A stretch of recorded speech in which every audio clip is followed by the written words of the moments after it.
So I'm really hoping that this series does not destroy Rael and Scylla's relationship simply because Scylla may be an evil bee. Hi guys, my name is Maria Park and this is Approach to Nerd, and in this episode we are reviewing Motherland, Fort Salem, Season 1, Episode 2, entitled My Witches. So we got a lot more character development this week. I am super excited by the flow of this series.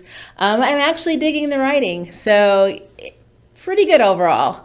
I don't want to do a play-by-play, but I am going to talk about like highlights of the episode. And if I leave something out, I apologize. But there's a lot of stuff that happened. So let's start with Rael and Scylla. So Rael missed her check-in or inspection because she was sleeping over at Scylla's place, which I don't know how she gets away with that, but maybe the necro side doesn't have like the big inspections that the other side has. I don't know. I know that Scylla's a second year, so maybe they have a little bit more freedom than the first years. Maybe. I don't know. But Rael did not make it back before the third bell rang, so she ended up getting assigned like night guard duty. And the reason that she was late is because she was sleeping over with Scylla. And the whole scene with them like talking about Scylla's past, or at least Rael trying to talk about Scylla's past, was interesting because, and this just stood out to me. I don't know why it may not even mean anything, but I found it odd that Abigail seems to come up a lot with Scylla. Like she calls her high and mighty, and I'm sure Rael's probably, over there bitching about her, but it's just weird that they're having a little romantic moment and then she's trying to go back, hurry up and get her stuff together. Rael is to go back to basically make it back in time for inspection. And it was actually Scylla that said, so how is high and mighty? And then of course Rael's like, Abigail, it was almost like they hadn't, like she didn't come up with that nickname. That was a Scylla nickname. And then she's like, oh, she's, the same. And she's like, yeah, except she's not really, all that or that strong or whatever the comment was. I can't remember. But it's like, it was weird how much interest Scylla was showing in Abigail. I'm just pointing that out. It may mean nothing. It just stood out to me. So Rael is assigned the night duty for missing her check-in.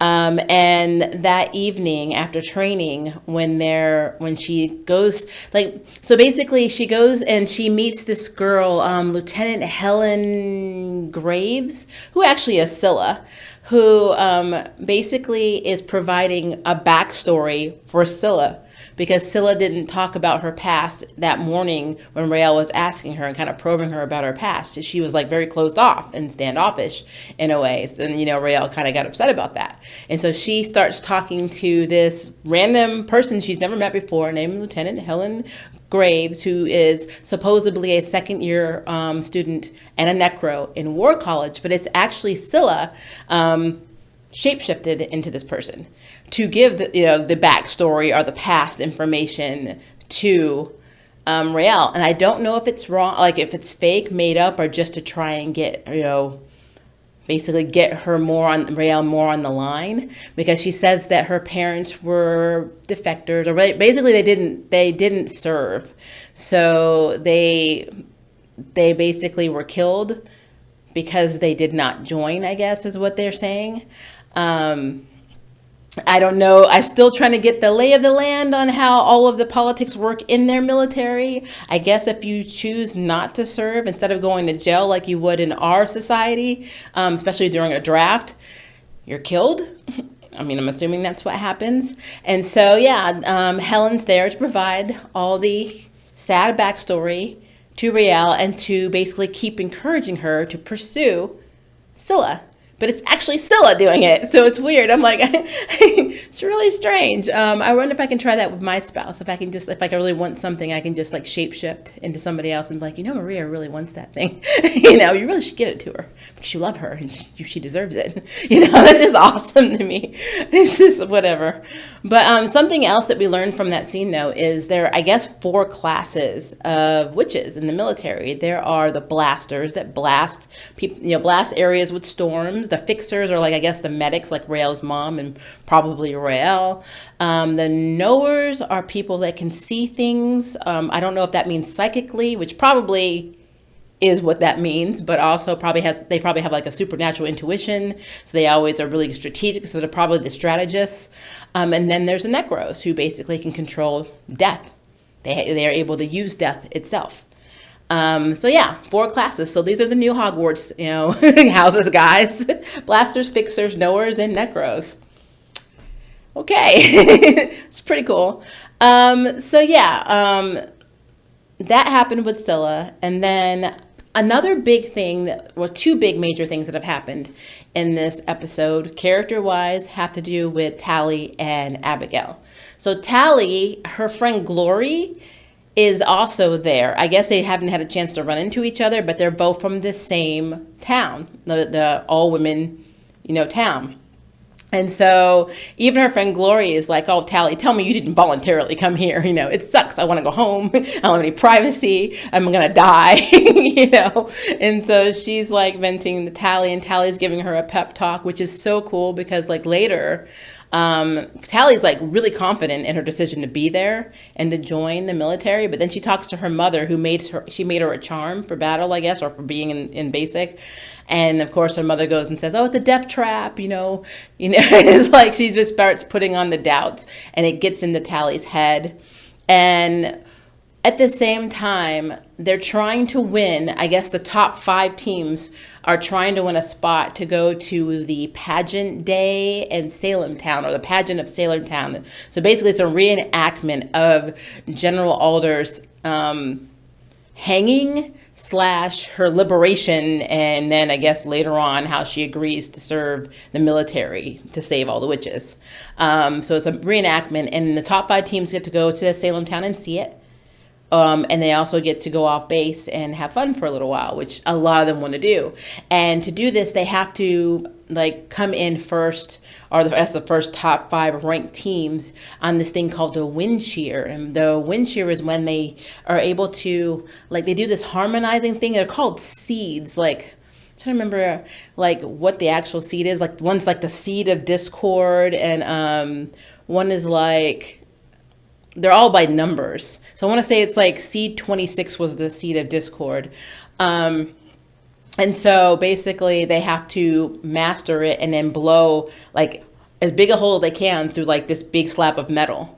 Well, while they're training for it, Rael's asleep on the ground, and Anacostia is like not having that because she's like, yeah, I had you up all night patrolling, but you need to learn endurance and get off the ground. But instead of punishing Rael, she punishes Abigail. She makes Abigail do that seed 26, basically harmonizing or whatever that sound that's supposed to be able to push people back or be very strong. And she wants her to maintain it until she says stop.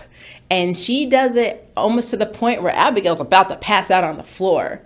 And then they go to lunch, and this is where Abigail, for me, is really cool in this story because like I can tell she wants to be friends with Rael, but she's so flipping stubborn that she just says, she has like no tact whatsoever. She just says whatever comes out of her head. So like she's like coughing and spitting in this cup and blood's coming out, and Rael's like, she's basically like, Rael, this is your fault, this should be your blood. And Rael's like, well, I'll fix it for you. And she's like, I don't want your country crap on me. And it's like and then of course Rael's like, I'm just trying to help you, but it's all good, I'm gonna do it. And so Tally's like trying to get in between them because she is the mediator, the glue between them. And she's like, oh no, let her help you. We're a unit. And both of them are like, shut up, Tally. I felt so bad. But, eventually, Abby looks at Rael, Rael looks at her. They don't really look at each other. It's such a weird relationship. And then she's like, okay. Well, then Rael starts trying to heal her. She goes to touch her throat and she starts saying things like, you know, whatever door is going to be open or whatever. She just starts doing this like incantation. And like, Abby's like, wait, what? Stop. You know, what the heck are you doing? And of course, Rael sees Scylla and her group walk by and she goes running out to go find her. But when she gets to wherever they are, there's like a big metal like place. I don't know. It's like a I don't know, maybe like a bunker type thing. When she gets to it, they disappear, which means they're probably inside. She didn't really think that far. But Abigail followed Rael. And so Rael was like, wait a minute, why are you following me? You know, this is not your place to do that. You can't ride me. And of course, Abigail's like, well, you know, we're one team. What you do affects us. And then Rael's like, well, did you think about that when you went to Alder and tried to switch teams on us? You know, they have not let that go since the end of the last episode, the premiere episode. And it's talked about a lot in this one, especially when Abigail runs into her rival. I think her name is like Libba Swythe, who I guess Libba's mother and Abigail's mother hated each other in basic and in war college. And so I guess it's transferred to the children because Libba was at Abigail's debut or something and danced with the guy that was supposed to be the first dance of Abigail and kind of stole the night from her. And so Abigail does not like her and they just like kind of go at each other at the beginning.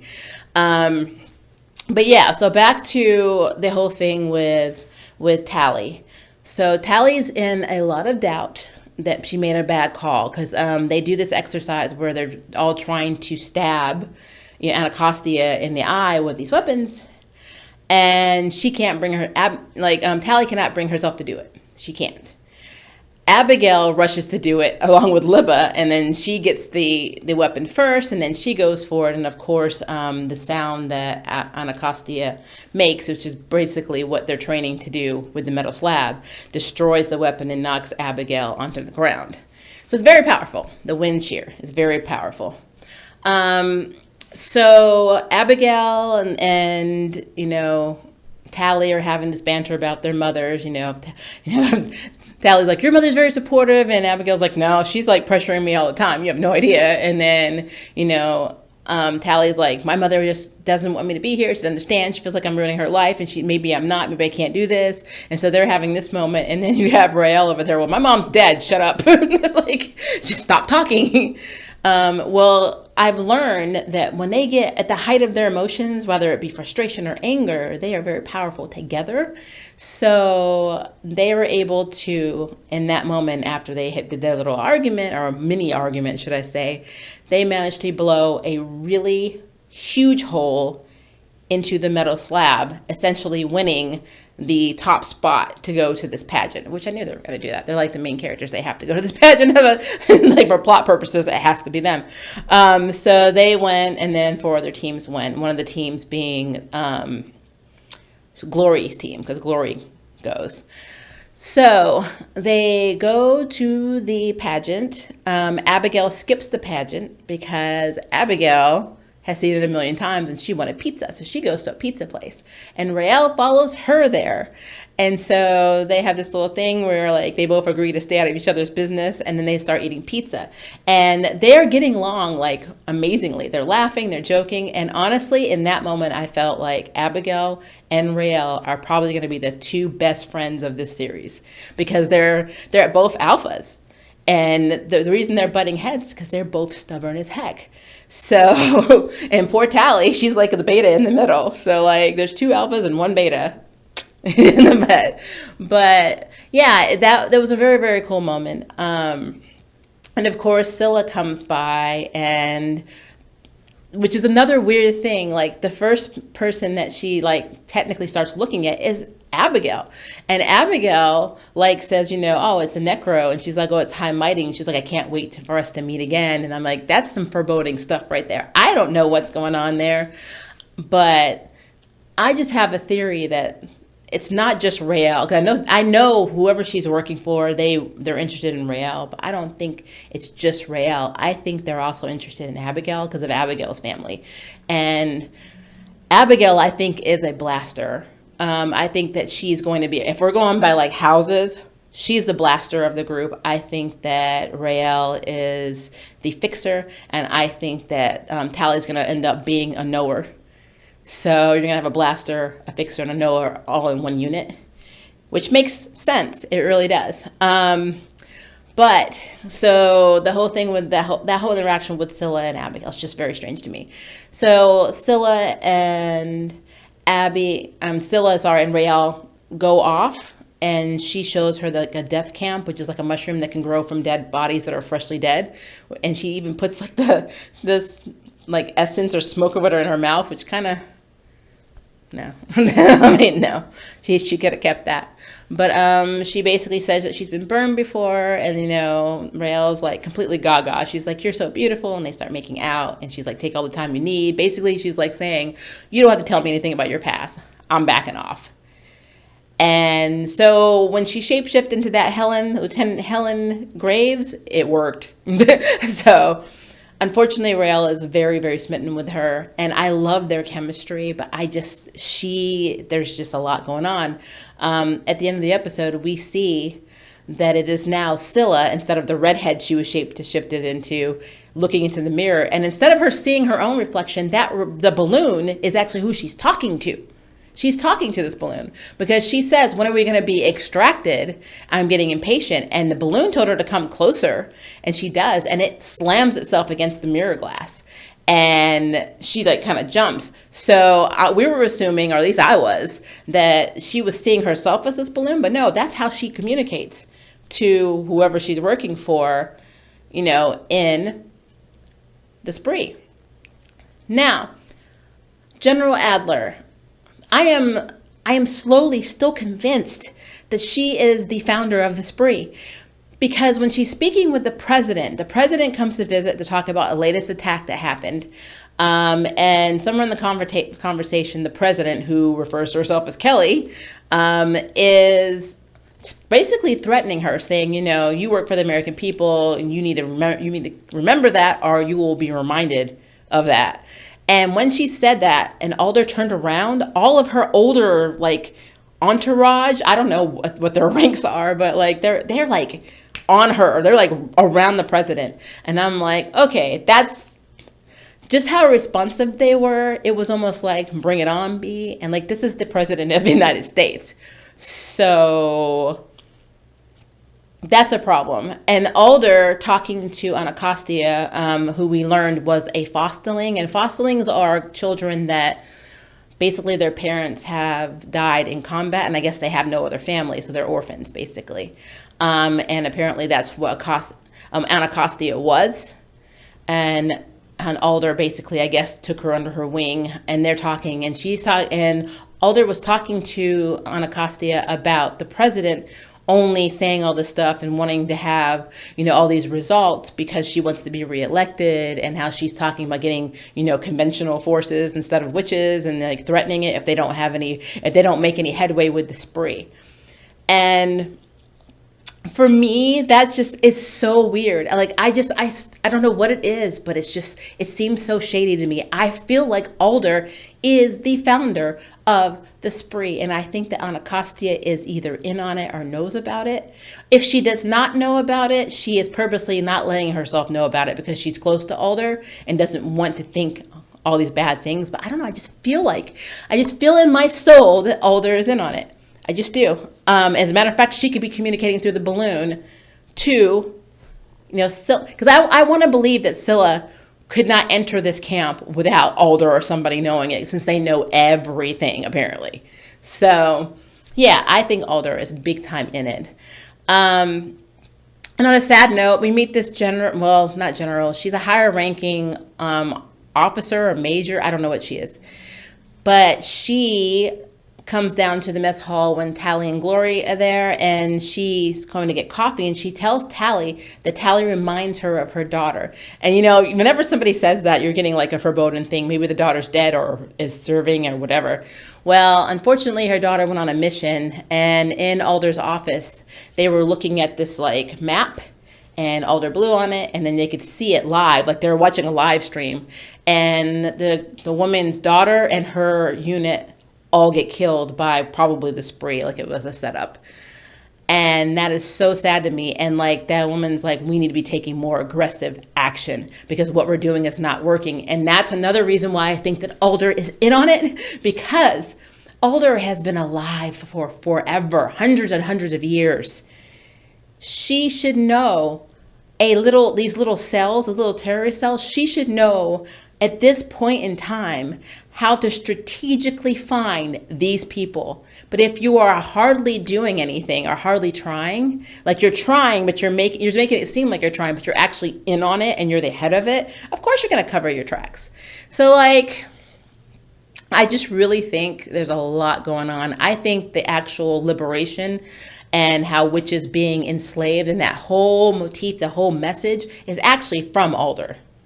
Because they're making Alder seem like this sacrificing witch who just, sacrificed herself to make sure her sisterhood and all the other witches were safe and had a purpose and were not hunted down.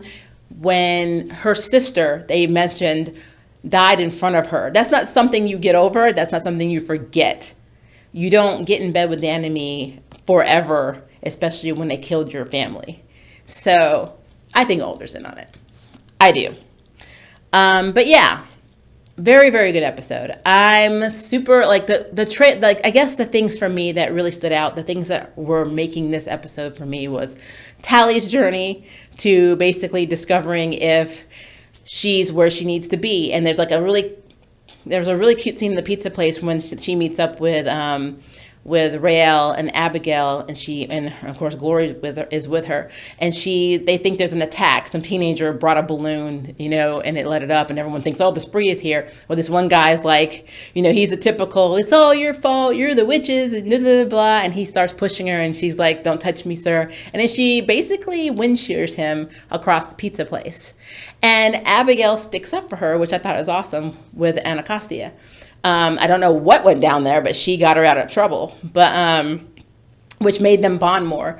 But I think at that point, Tally realized, hey, this is where I'm supposed to be. Even though she's extremely sad that she realizes that the people they're protecting don't trust them, she's finally with her girl. She's like, you're my witches, hence the title, My Witches. She's intoxicated, but she's extremely happy. She loves her women and she loves her fellow witches, and she's extremely proud to serve with them. And I think it's cool. And the whole scene with Rael and her and Abigail and even Libba, who's in the room with them, and Glory, they're all like toasting their glasses and they're all like getting along and actually enjoying each other's company. And I think that is amazing. It is definitely a 180 from episode 1, but I love that. I love Abigail and Rael's friendship. I love the banter. I love that it's like two people who actually want to form a friendship, but are so stubborn that they just keep messing it up, sabotaging it.